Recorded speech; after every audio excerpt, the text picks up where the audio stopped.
Просто железяка в ноге стоит, как нормально. Они у нас сильные.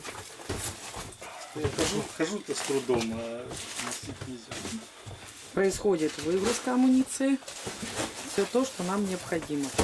Безумно рады. Особенно я. Что там на ремне? Да нормально. А где это? Тоже форма. Да, я поняла. А что тут написано? Руководство по эксплуатации. А, Жилет. Так, задание какое-то. Вот это форма. Тут ничего не написано. радует, да? Я даже Радует. Эта посылка радует. Просто, блядь. даже не обзываю какими-то словами. Просто респект Типа- и уважуха, блядь. Вот вы слышите, респект и уважуха. Да? Берцы. Снимай берцы, я раскрою. Мгм, открывай. Вот здесь мозгового нет. Слышите, представляете, как бы он прыгал бы? Так надо выражение лица его видеть, когда он такое получает. Пусть завидует мне. Я это получаю. Бля, берцы хорошие. Тут все хорошее. Ну так вот, снимай. Так, есть. Сейчас, подожди. Большое спасибо Алексею Маркову и всем тем людям, которые принимали участие в этой гуманитарке. Она нам очень важна и очень поможет. Большое всем спасибо. Так, сейчас.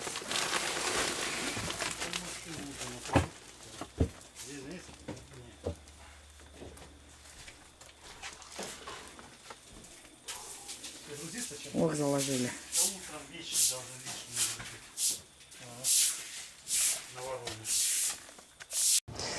Now, as you may have noticed, BBC News has moved into our new home at Broadcasting House in central London. After more than 40 years of news from Television Centre, we're making a little bit of television history today with the first BBC One News bulletin to be broadcast from what's now the biggest and most high-tech newsroom in Europe. Nick Hyam reports on how the technology of television news has changed.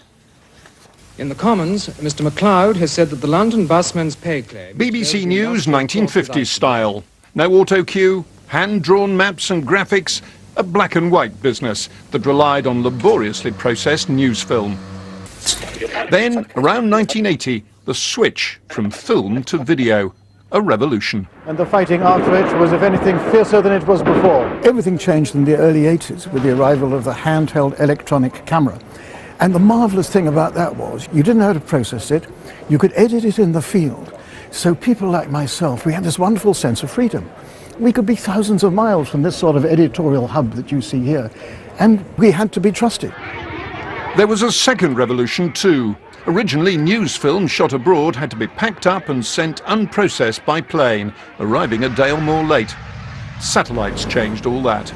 But today, even satellite trucks like this could be replaced by the internet, broadband and smartphones. We've got sandbags against the doors. This live interview last year was broadcast using just an iPhone. Now the studios too are at the cutting edge, largely automated and computer-driven. For the first time, we are broadcasting in true high definition, and we've got shiny new studios that are bright, they are airy. For the first time in a long time, we've gone back to having a real newsroom backdrop. That newsroom is Europe's largest. Impressive, certainly. It reminds me of a sort of battery hen factory with electronic add-ons, but I'm sure it's going to produce some wonderful news. What matters is the people, really, but not the machinery. Well, here to explain a little bit more about those changes and our new state-of-the-art newsroom is Nick Hyam, right behind me there.